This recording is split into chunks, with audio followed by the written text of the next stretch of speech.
بسم اللہ الرحمن الرحیم۔ السلام علیکم۔ میں بات کرنے چلا ہوں اس لشکر کی، وہ گھوڑے جو دھول اڑاتے ہوئے ایران کی سرزمین سے گزر کر بغداد پہنچتے ہیں، اور وہاں کی مسجدوں، وہاں کے اسپتالوں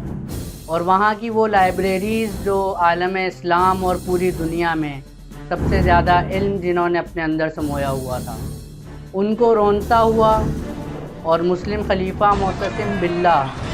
اور ان کی گرفتاری تک پہنچتا ہے۔ منظرنامہ کچھ اس طرح سے ہے کہ آگ و خون کا سمندر بہہ رہا ہے، طاقت کا نشہ جو ختم ہونے کو نہیں آتا، اور اس سے گزرتا ہوا وہ لشکر پہنچتا ہے شام کی سرزمین پر، اور دمشق کو تباہ کرنے کے بعد جالوت میں سکوت پذیر ہوتا ہے، اور پھر اس لشکر کی نظریں مصر کی طرف اٹھتی ہیں، اور دوسری جانب وہ شخص جو کہ اس لشکر کی سربراہی کر رہا ہوتا ہے، جو سپہ سالار ہوتا ہے، میں بات کر رہا ہوں تولی خان کا تیسرے نمبر کا بیٹا، منگو خان کا چھوٹا بھائی اور چنگیز خان کا پوتا ہلاکو خان، جو کہ 1250 کے بعد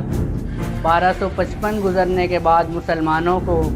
اور مسلم طاقت کو روندنے چلا تھا، اور اس کی آخری منزل جو کہ مصر تھی، اور اب مصر اس کی سرخ آنکھوں سے دور نہ تھا، اور وہ خط لکھتا ہے مصر کے سلطان کو، اور وہ سفیر وہ موجود ہوتے ہیں سلطان سیف کے دربار میں۔ گستاخیاں جاری تھیں، گستاخانہ خط بادشاہ کے سامنے ہوتا ہے، اس خط کو پڑھا جاتا ہے، لیکن سفارت کے اصولوں کو پیش نظر رکھتے ہوئے غصے کو ضبط کیا جاتا ہے، اور پھر اس پر نظر ثانی کی جاتی ہے، اور ان سفارتکاروں سے کہا جاتا ہے کہ ہم چین سے بیٹھے ہیں، ہمیں چین سے بیٹھا رہنے دو، لیکن پھر گستاخیاں جاری ہوتی ہیں۔ تو وہاں پہ موجود وہ شخص کہ جسے آج دنیا بیبرس کے نام سے جانتی ہے، جی ہاں، جس کی ماں نے اس کا نام محمود رکھا تھا، لیکن وہ اسلامی تاریخ میں رکن الدین بیبرس کے نام سے مشہور ہوا، وہ وہاں پہ یہ اعلان کرتا ہے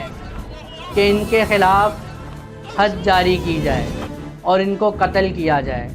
گو کہ اس کی سفارش پہ وہاں پہ موجود سلطان سیف جو کہ ملک مظفر کے نام سے تاریخ میں مشہور ہیں، وہ یہ ایکشن لیتے ہیں، اور ان سفارتکاروں کو قتل کیا جاتا ہے اور ان کے سروں کو لٹکایا جاتا ہے مصر کے تمام اہم چوکوں اور چوراہوں پر۔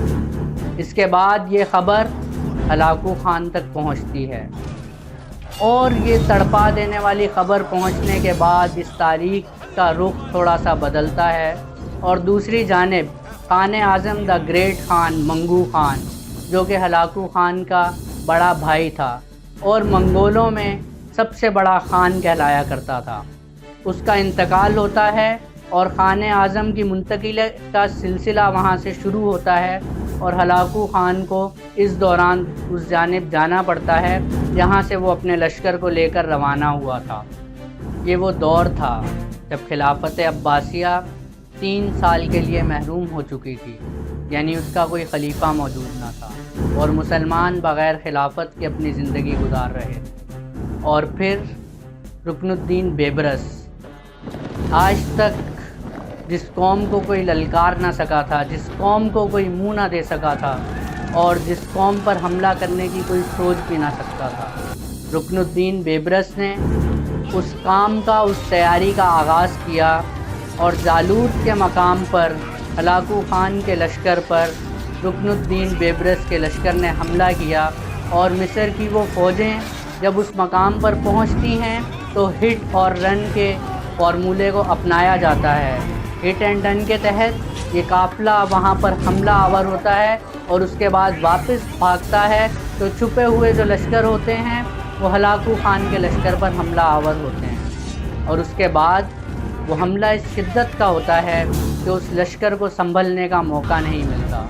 ایک بہت ہیبت ناک اور شدید شکست منگولوں کو اس اسٹیج پر پہنچ کر ہوتی ہے، اور وہ شکست ایسی ہوتی ہے کہ جس کے بعد کم از کم اس لشکر کے لیے یہ سوچنا مشکل ہو جاتا ہے کہ وہ اب واپس مصر پر حملہ آور ہو۔ دوسری جانب ہلاکو خان کو اس شکست کی خبر پہنچتی ہے، اور ہلاکو خان یہ ارادہ کرتا ہے کہ میں واپس مصر پر حملہ آور ہوں گا،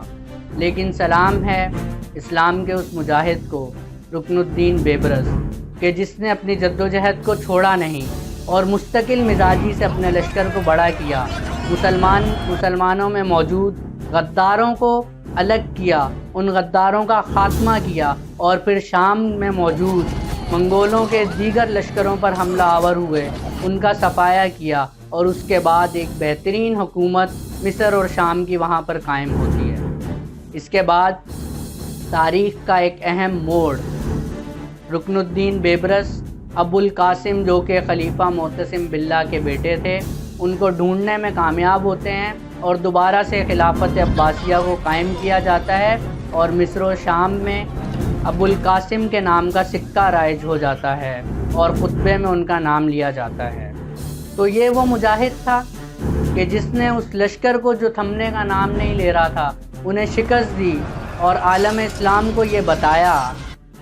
کہ مسلمان جب آگے بڑھتا ہے اور جب وہ بھروسہ کرتا ہے اللہ رب العالمین پر، تو پھر تلواروں سے زیادہ اس کا یہ یقین اور یہ بھروسہ کام آتا ہے۔ مورخین لکھتے ہیں کہ رکن الدین بیبرس کے سامنے جب پہلے یہ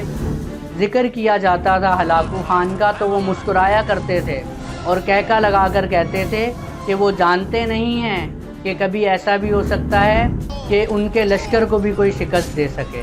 یہ رکن الدین بیبرس کہ جنہوں نے اپنی اسٹرینتھس کو دیکھا، اپنی اسٹرینتھس کو مزید مضبوط کیا،